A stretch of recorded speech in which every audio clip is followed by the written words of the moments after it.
Hello, welcome back to Mini Movies. Today, I'm going to describe an American science fiction film called The Time Machine. There will be spoilers ahead, so keep an eye out and be cautious. The movie is set in the time period of 1899. Dr. Alexander Hartdagen is a Columbia University Associate Professor of Applied Mechanics and Engineering.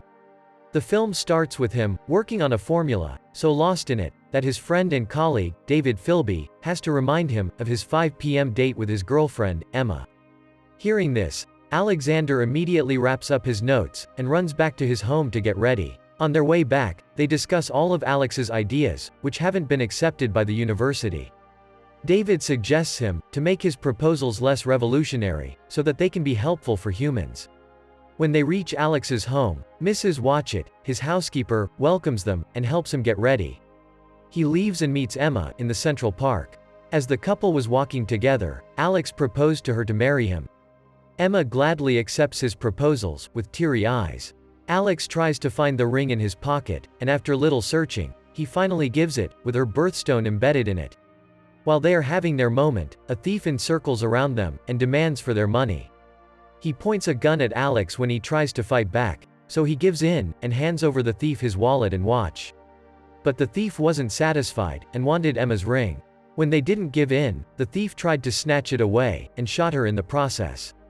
She takes her last breath in his arms, as he keeps calling her name, and hugs her while crying. The movie fast forwards to 4 years later, where Alex is busy researching and writing formulas on the board, as usual. He kept himself busy, as he was still not over his beloved's death. David and Mrs. Watchett get worried about his condition, and keep checking up on him. One day, David notices something behind the curtain, and asks about it. David gives him an invitation for dinner in a week, and demands to tell him about what he is working on. Finally, after a week, Alex gets dressed for the first time in 4 years, and opens up the curtains. A big machine is revealed, having many wheels and gears around it. It also has a chair, fixed in the middle, where Alex finally sits down, with a locket of Emma's picture in his hand. As he pulls down the lever, a sphere shield surrounds him, and the machine gets on. Alex pulls the final lever, and the pocket watch starts moving in an anti-clockwise direction. The machine turns out to be a time machine, on which he devoted his blood and sweat, in a hope to rescue his love Emma. Alex reaches 4 years back at Central Park, on the day of her death. She sees him, and rushes towards him. Alex is taken back after seeing his long-lost love, and kisses her. He takes her away in a chariot from the park, and stops in the middle of the city. Alex advises her to go back home and stay there, thinking that past Alex will come to her place later at night. He tells her not to be worried, and always remembers that he loves her. He leaves her on the side of the road, to buy flowers for her, as promised. However, a vehicle knocks her, killing Emma once more. Alex understands that he can't change Emma's fate, and that she would die that night, no matter what he tries.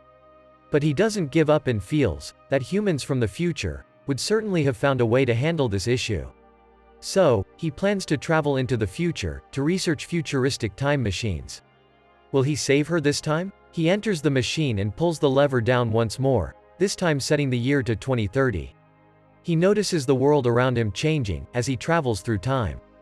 He sees an advertisement for a colony on the moon after reaching the year 2030, and visits the New York Library, searching for a book about time travel. He encounters a hologram of the librarian, Vox 114, as he enters the library, and is surprised by the technology advancement. But when he asks about time travel, Vox 114 reveals that there has been no innovations of such sort till now. So Alex climbs back into the machine, and decides to travel further, thinking he might find luck.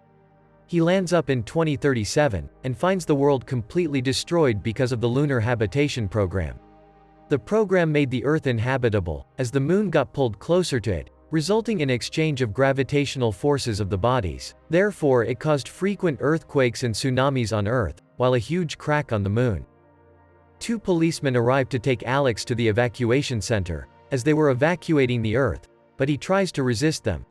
Suddenly, the ground begins to vibrate and cracks in half, releasing boiling lava, as Alex instantly gets into his machine, rushing away. But in the middle of the death and destruction, he collides with a piece of metal, getting knocked out. The time machine sets off on its journey, but Alex is asleep and unable to stop it.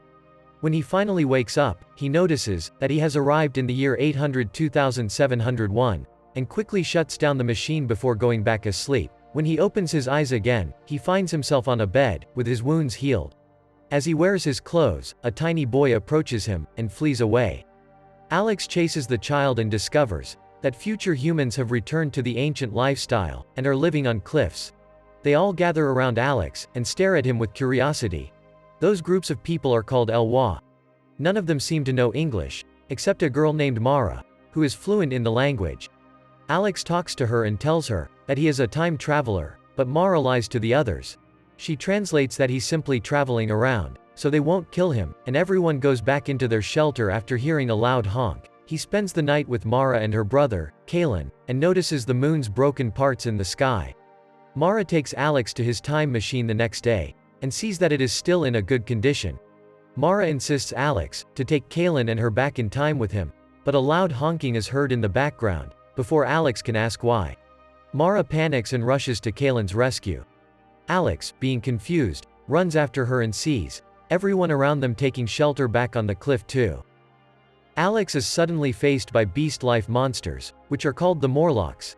As more rise from the ground, they begin killing everyone, and hold as many people they can with their hands, and drag them into the dirt with themselves. Alex watches helplessly, as one of them grabs Mara, and sinks her into the ground with her. When they're all gone, Alex tries to ask the others where the Morlocks took them. Kalen says that they're not supposed to talk about it when the Elwha are kidnapped, but eventually leads him to the entrance of the Morlocks' planet. They walk down into a cave, where Alex recognizes the New York Library, and Vox 144's hologram speaks from behind. He had lasted all these years, since the technology relied on solar power. Unexpected thing ever, Alex is shocked, and asks him about what happened in the past centuries. Vox 114 explains that the human species has split into two groups, Elwha and Morlocks, and this is the current state of nature in the world. The Morlocks rise to the surface in order to hunt Elwha for food, and one must follow the breathing to reach the land of Morlocks. When Kalen and Alex hear the noise, they follow it, and end up at a huge statue of the mouth of a demonic face, which is a door to Morlock's world. He leaves Kalen outside, and slowly walks underground, and discovers an entire civilization. He enters a chamber, and accidentally falls into a pond, full of human bones. After that, Alex is caught by a Morlock, and taken to their leader's chamber. The leader clarifies that when the moon crumbled, some people fell beneath the ground, because they had nowhere else to go, and developed into flesh-eating Morlocks over time. While the others, the Elwha, somehow survived on the surface, and repopulated. The Morlocks wanted to return to the surface but were unable to do so, caused by years of underground evolution. As a result, they began hunting humans on the surface, for food and reproduction. The leader also discloses that he has the ability to control the brains of both Elwha and Morlocks, to maintain the world's balance. He's also read Alex's mind, and found that he's a time traveler, with a goal to revive Emma. He leads Alex to have visions of his life, if Emma had not died, resulting in him becoming heartbroken, by watching Emma and his child having fun. The leader concludes that humans have no control over their fate, because they are the outcomes of their own deeds. Then he shows Alex the time machine he'd taken into the Morlock area, and tells him to return to his homeland, and not disturb nature's current balance. Alex agrees quietly, but suddenly he pulls in the leader with him, and turns on the machine. Alex places him outside the sphere of the machine, and as a result of his quick aging, the leader dies quickly. Was this really necessary? In the future, he stops the machine again, and notices that the area is now filled with Morlock's cave, showing that the area is now dominated by Morlocks. Alex then returns to save Mara, and frees her from her captivity. The Morlocks become furious, and rushes at them, but Alex blocks a gear in the machine, causing a large time distortion. The time machine explodes with Morlock's entire universe in it, while Mara and Alex escape the cave, just in time. Alex chooses to stay with Elwha now, as his time machine has broken down, and he has also found happiness here.